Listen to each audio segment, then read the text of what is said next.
हा अनुभव आपल्या चॅनलचे सबस्क्रायबर संदीप यांनी पाठवला आहे. मी सातारा जिल्ह्यात एका गावात वास्तव्यास आहे आणि माझा चुलत भाऊ मयूर हा पुण्यात राहतो. सदर घटना 2023 मध्ये घडली होती. मी त्यावेळी 28 वर्षांचा होतो. माझा भाऊ मयूर सुद्धा माझ्याच वयाचा आहे. काही महिन्यांपूर्वी मी एक नवीन दुचाकी बुक केली होती आणि त्याची डिलिव्हरी मिळणार होती. नवीन दुचाकीची डिलिव्हरी घेण्यासाठी माझ्याबरोबर माझा चुलत भाऊ सुद्धा आला होता. सगळी फॉर्मॅलिटी पूर्ण करून आम्ही दुचाकी घेऊन घरी आलो.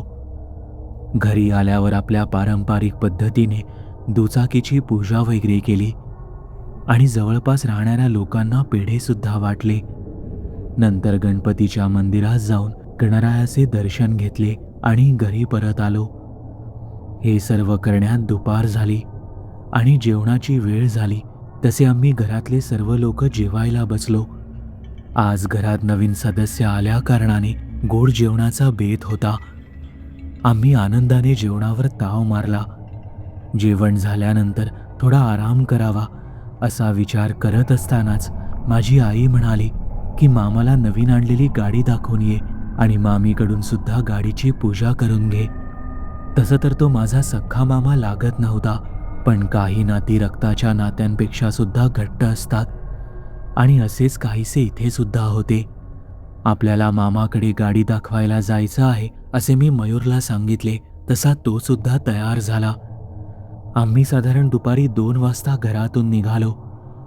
आमच्या गावापासून मामाचे गाव फक्त 10 ते 12 किलोमीटर अंतरावर होते.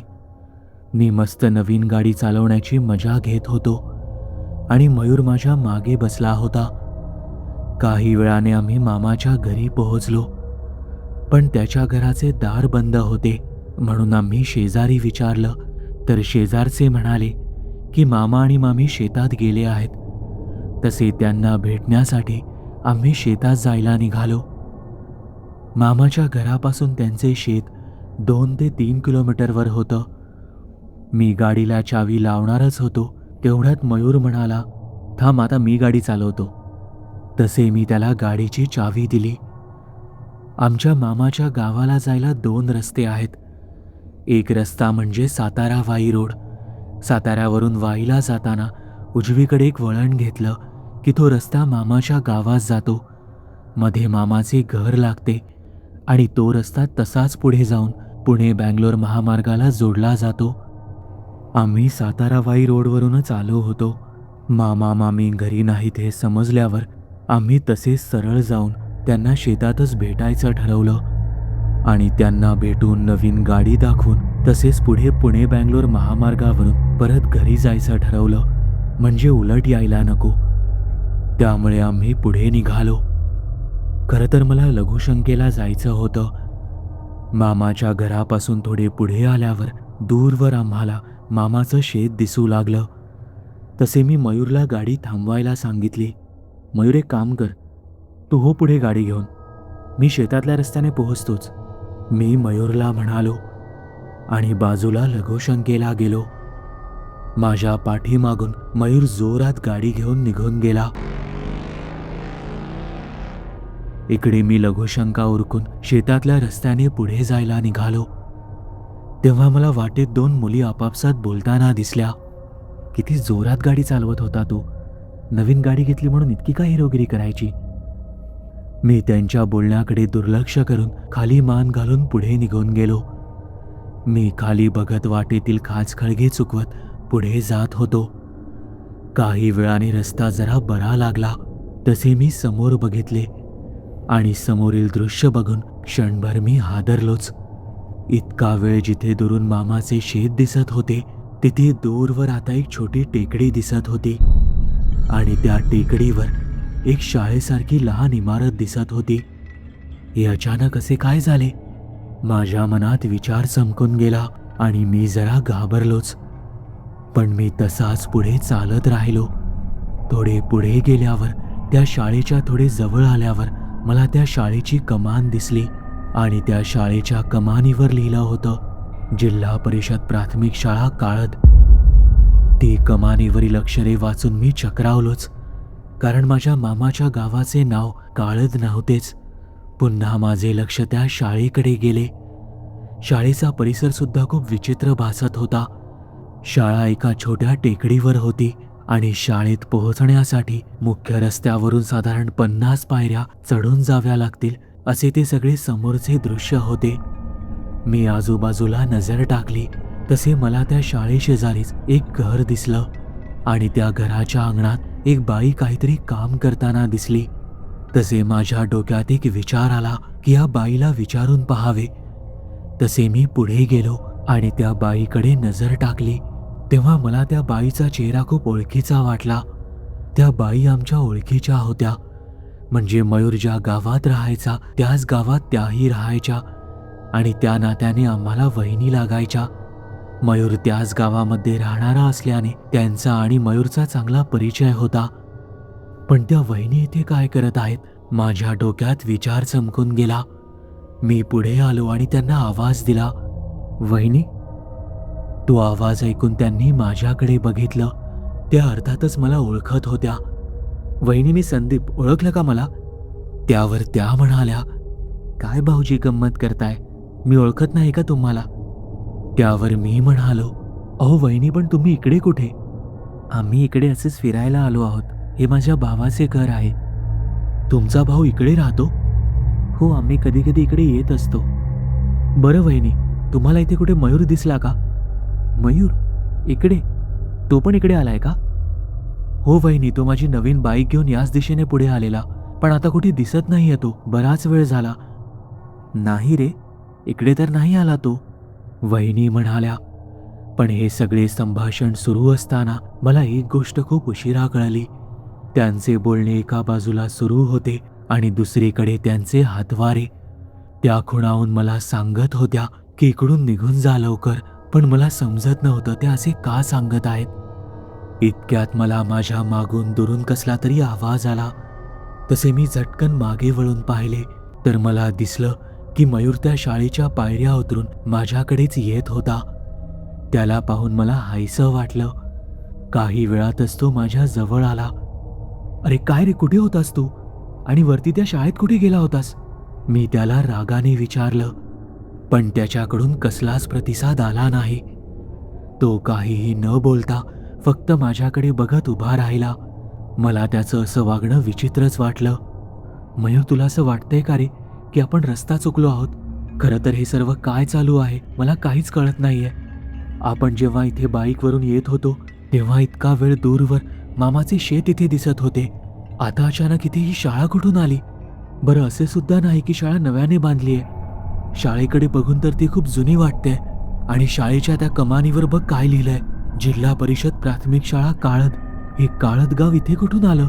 आणि मामाचं गाव कुठे गेलं? बरं, तुला मामा आणि मामी भेटले का? मी मयूरला सतत विचारत होतो. अरे मामा आणि मामे मला कुठेच दिसले नाहीत. मला सुद्धा काहीच समजत नाहीये हे सर्व काय सुरू आहे. मला वाटते आपण आता इथून निघूया, मयूर म्हणाला. त्याचे बोलणे ऐकून मी पण घाबरलोच. ठीक आहे, निघू आपण. पण हे बघ इकडे, वहिनी पण इकडेच आल्या आहेत. तसे मयूरने वहिनीकडे बघत स्मित हास्य केले, पण तो बोलला मात्र काहीच नाही. मला त्याचे हे वागणे अजून जास्त विचित्र वाटले, कारण मला वाटले होते की वहिनीला असे अचानक इकडे आलेले पाहून तो एकदम चकित होईल, पण त्याच्या चेहऱ्यावर कसलेच भाव नव्हते. चल निघू आता, पण गाडी कुठे लावली आहे? मी मयूरला विचारलं. गाडी ना, ती रस्त्याच्या तिकडच्या बाजूला आहे, मयूर म्हणाला. चल तर मग निघू आता, कसली वाट बघतोयस तू? मी त्याला लगबगीनं म्हणालो. इकडून नको जायला, पुढे वाटेत एक कुत्रा बसला आहे. खरं तर त्याला पाहूनच मी त्याच्यापासून लांब गाडी थांबवलेली, आणि जशी मी गाडी थांबवली तसं तो माझ्यावर हल्ला करायला माझ्या दिशेने धावत येऊ लागला. म्हणूनच तर मी या शाळेत वर पळून गेलो होतो. आपण एक काम करू, शाळेला गोल चक्कर मारून गाडीपाशी जाऊ, मयूर म्हणाला. आमचे संभाषण ऐकताच त्या वहिनी म्हणाल्या, भाऊजी तुम्ही इकडूनच जा, तो कुत्रा तुम्हाला काही करणार नाही. उगाच कशाला त्या शाळेला प्रदक्षिणा घालून एवढा लांबून जात आहे. त्यावर मी त्यांना म्हणालो, अहो वहिनी, कितीही लांबून जावं लागलं तरी चालेल, पण आम्ही त्या कुत्र्याजवळून नाही जाणार. मला सुद्धा कुत्र्यांची खूप भीती वाटते हो. आणि मयूर तर म्हणाला की तो कुत्रा त्याच्यावर हल्ला करायला त्याच्या अंगावर धावून आलेला, कशाला विषाची परीक्षा बघायची. माझं हे बोलणं ऐकून मयूर त्या वहिनीकडे बघून एकदम विचित्र हसला. मला मात्र तो असे का करतोय हे काही समजत नव्हते. पण तेवढ्यात एक विचित्र गोष्ट घडली. मला मागून कोणीतरी येत असल्याची चाहूल लागली आणि मी मागे वळून 1-2 सेकंद झाले असतील. कुठून कोण जाणे, अचानक एक कुत्रा आमच्या दिशेने आला आणि आम्हाला काही कळायच्या आत त्या कुत्र्याने पळत येऊन मयूरच्या अंगावर झडपच घेतली. भाऊजी, तुम्ही इथून निघा लवकर, मी बघते मयूरकडे, त्या जोरात ओरडल्या. तसे मी पुढे पळत आलो तेव्हा मला दूरवर माझी गाडी दिसली आणि समोरील दृश्य बघून मी हादरलोच. मला दिसले की मयूर गाडीपाशी पडला होता. त्याच्यापासून दूर काही अंतरावर माझी सॅक पडली होती. त्या सॅकमध्ये पेढे आणि पाण्याची बाटली सुद्धा होती. मी मयूरजवळ गेलो. त्याची हालचाल होत नव्हती. कदाचित तो बेशुद्ध पडलेला. आता मला चक्कर यायचीच बाकी होती. मयूर तर तिकडे माझ्याबरोबर त्या शाळेजवळ होता. मग हा इतक्या लवकर इकडे कसा आला आणि बेशुद्ध कसा पडलाय? माझ्या डोक्यात विचार चमकून गेले. पण ते विचार आपोआप माझ्या डोक्यातून झटकले गेले आणि मी बाणावर आलो. त्याच्यापासून काही अंतरावर पडलेली सॅक उचलली आणि त्यामधून पाण्याची बाटली काढली. त्यातील पाणी मयूरच्या तोंडावर मारलं. तसा तो काहीसा सावरला, मात्र अजून सुद्धा तो नॉर्मल वाटत नव्हता. मी कसं तरी त्याला उठवलं. त्याला काही विचारणार तेवढ्यात मला आमच्या पाठीमागे दूरवर काहीतरी हालचाल जाणवली. तसे मी मागे वळून पाहिले आणि मला दिसले की आमच्यापासून काही अंतरावर मयूर सारखा दिसणारा तोच व्यक्ती पूर्ण रक्तबंबाळ अवस्थेत उभा होता आणि आमच्याकडे बघून हसत होता. मयूरचे त्याच्याकडे लक्ष नव्हते. तसाही तो पूर्ण भानावर आलाच नव्हता. पुन्हा इथे येऊ नका, असे पुसटसे शब्द त्या मयूरसारख्या दिसणाऱ्या व्यक्तीच्या तोंडातून नकळत बाहेर पडले. हा सगळा प्रसंग पाहून मला तर हृदयविकाराचा झटका यायचाच बाकी होता. मी कशी तरी गाडी सुरू केली. मयूरला गाडीवर बसायला सांगितलं आणि पूर्ण वेगात तिथून निघालो. कसे काय कोण जाणे, पण आता पुढचा रस्ता मला ओळखीचा आणि नेहमीचा वाटू लागला. अंगाला आणि चेहऱ्याला थोडा वारा लागल्यावर मयूरला बरं वाटू लागलं. आता थोडं बरं वाटतंय मला, मयूर म्हणाला. त्याचे शब्द ऐकून मला सुद्धा हायसे वाटले. अरे मयूर, काय झालं होतं तुला? तू बेशुद्ध कसा पडलेलास? त्यावर तो म्हणाला, अरे तुला मागे सोडून तू सांगितल्याप्रमाणे मी पुढे गेलो, पण वाटेतच मला एकदम चक्रावल्यासारखं झालं. डोकं एकदम बधीर झालं. माझा तोल जाऊ लागला. म्हणून मग मी गाडी साईडला घेतली, स्टँडवर लावली आणि सॅकमधून पाण्याची बाटली काढणार तेवढ्यात मला खूप जोरात चक्कर आली आणि मी खाली कोसळलो. नंतरचं मला काही आठवत नाहीये रे, मयूर म्हणाला. तसे मी सुद्धा माझ्याबरोबर घडलेला सर्व प्रसंग त्याला कथित केला. ते ऐकून तो सुद्धा घाबरला. काही वेळाने आम्ही दोघे घरी परत आलो आणि आमच्याबरोबर घडलेला तो भयंकर प्रकार आई वडिलांना सांगितला. पण त्यांचा त्या गोष्टीवर विश्वास बसला नाही. त्यांना वाटली की आम्ही उगीचच त्यांची थट्टा मस्करी करत आहोत. त्यांना पुरावा द्यायला आमच्याकडे सुद्धा काहीच नव्हते, कारण आम्हाला दोघांना ना कुठे लागले होते ना कुठे जखम वगैरे झाली होती. पण मी मात्र या गोष्टीचा छडा लावायचाच असे मनाशी पक्के केले. घडलेला सर्व प्रकार माझ्या एका जवळच्या मित्राला तेजसलाही सांगितला. तसे तो या प्रकरणात आमची साथ द्यायला तयार झाला. दुसऱ्याच दिवशी तेजसला घेऊन मी पुन्हा त्याच जागी जायचं ठरवलं. ठरल्याप्रमाणे दुसऱ्या दिवशी आम्ही दोघंही त्या जागेवर गेलो. तिथले दृश्य पाहून मी पुन्हा चक्रावलो, कारण त्या जागेवर ना कुठली टेकडी होती, ना कुठली शाळा, ना ते घर होते. त्या जागेवर सगळीकडे पूर्ण शेतच दिसत होते. तो रस्ता आम्हाला चांगला ओळखीचा वाटत होता. तिथून पुढे काही अंतरावर मामाचे शेत सुद्धा दिसत होते. मला मात्र हे सर्व नक्की काय सुरू आहे काही समजून येत नव्हते. मामाच्या गावाला आलोच होतो, म्हणून आम्ही थेट मामाच्या घरी जायचे ठरवले. तशी सुद्धा त्याला नवीन घेतलेली गाडी अजून दाखवायची होतीच, म्हणून मग आम्ही मामाच्या घरी गेलो. गाडी वगैरे दाखवून झाल्यावर माझ्या आणि मयूरसोबत घडलेला तो भयंकर प्रकार मामा आणि मामीला सांगितला. त्यावेळी मामाचा एक मित्रसुद्धा त्यांच्याकडे आला होता. आमच्यासोबत घडलेला प्रकार ऐकून तो मामाचा मित्र बोलू लागला, कारण त्याला याबद्दल माहिती होती. ज्या जागी तुमच्यासोबत हा भयंकर प्रकार घडला ना, त्याच जागी काही वर्षांपूर्वी एक भयंकर घटना घडली होती.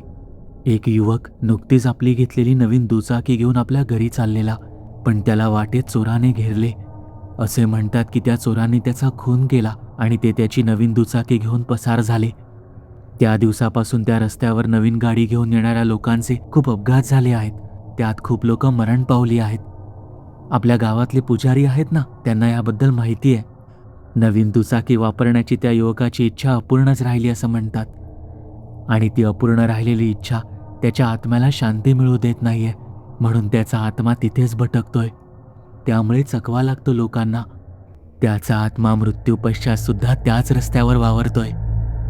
मामाच्या मित्राचे असे बोलणे ऐकून आम्ही अगदी निशब्द झालो होतो.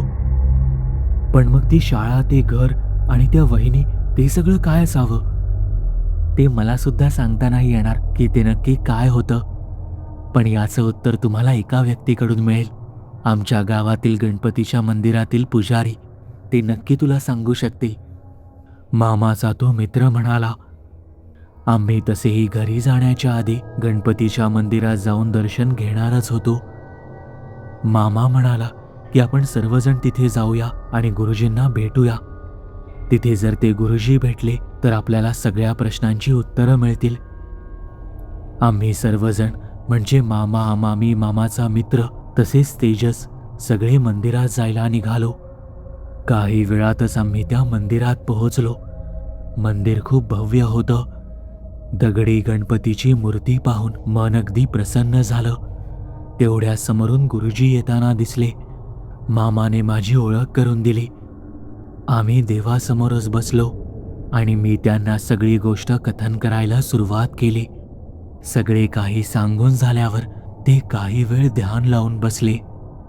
आम्हाला सगळ्यांना खूप कुतूहल होते की ते पुढे काय सांगणार आहेत.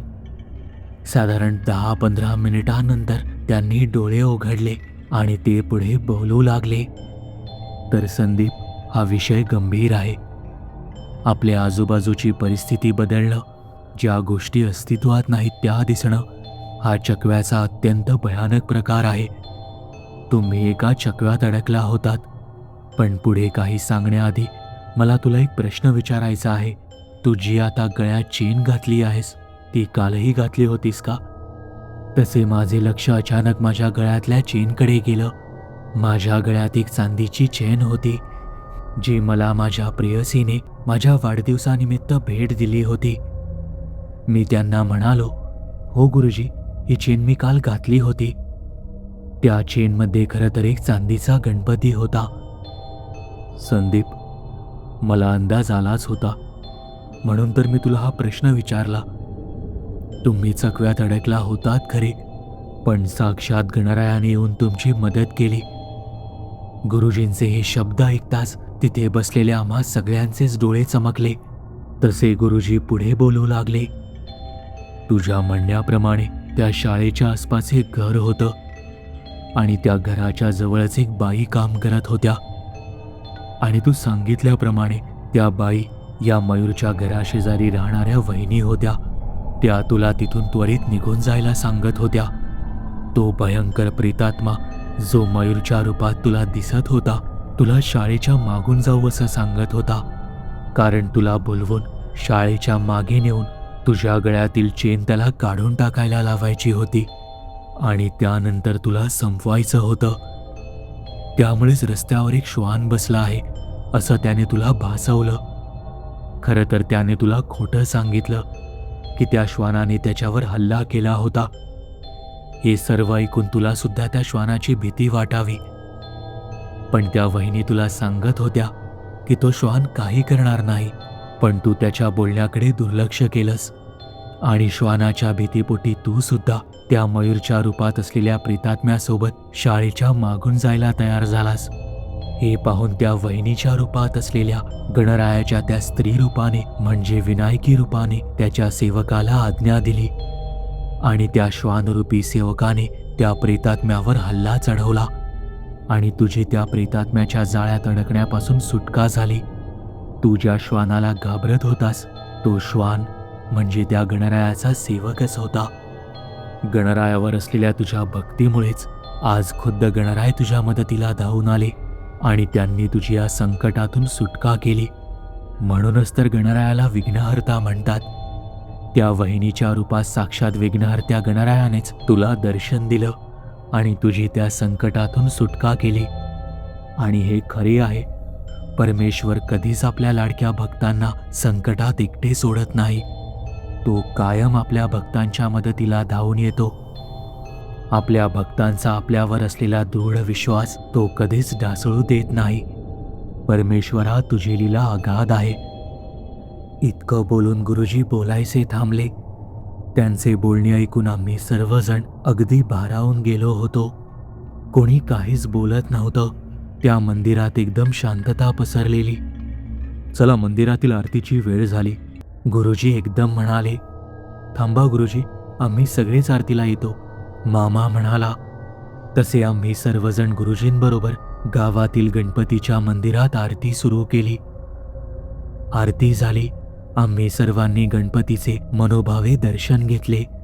सर्वांनी पुन्हा गुरुजींना सुद्धा नमस्कार केला आणि त्यांचा आशीर्वाद घेतला. माझ्याकडे पाहून ते म्हणाले, अशीच जन्मभर गणरायाची भक्ती करत राहा. त्याच्यापासून कधी दूर जाऊ नकोस. तुझ्या भक्तीमध्ये कधीच विघ्न पडू देऊ नकोस. तो असाच कायम तुझ्याबरोबर राहील आणि येणाऱ्या प्रत्येक संकटातून तुझी सुटका करेल. मी हात जोडून मनोभावे त्यांना आणि गणरायाला पुन्हा नमस्कार केला आणि माझ्या घरी मार्गस्थ झालो. मी हे सर्व नंतर मयूरला सुद्धा सांगितलं आणि ते ऐकून त्याचे डोळे सुद्धा आनंदाने भक्तीने भरून आले. अगदी आजही आमच्या घरातील गणरायाचे दर्शन घेतल्याशिवाय माझा दिवस सुरू होत नाही. तुम्हाला ही कथा आवडली असेल तर या व्हिडिओला लाईक आणि शेअर करायला विसरू नका. जर तुम्ही आपल्या चॅनलवरती नवीन असाल तर आपल्या चॅनलला सबस्क्राईब नक्की करा आणि बेल आयकॉनवरती क्लिक करा, म्हणजे तुम्हाला पुढील येणाऱ्या व्हिडिओचे नोटिफिकेशन लगेच मिळेल. तुमच्याकडेही अशा कथा किंवा अनुभव असतील तर ते तुम्ही मला आपल्या वेबसाईटद्वारे म्हणजेच tekstoryteller.com द्वारे पाठवू शकता. त्याची लिंक मी या व्हिडिओच्या डिस्क्रिप्शनमध्ये दिली आहे. आपल्या चॅनलबद्दलचे अपडेट्स मिळवण्यासाठी आपल्या फेसबुक, इंस्टाग्राम, ट्विटर आणि टेलिग्राम या चॅनल्सला फॉलो करायला विसरू नका. आपल्या चॅनलवर पोस्ट झालेल्या सगळ्या कथा तुम्ही आता आपल्या वेबसाईटद्वारेही वाचू शकता. त्यासाठी आपल्या वेबसाईटला म्हणजेच tekstoryteller.com ला भेट द्यायला विसरू नका.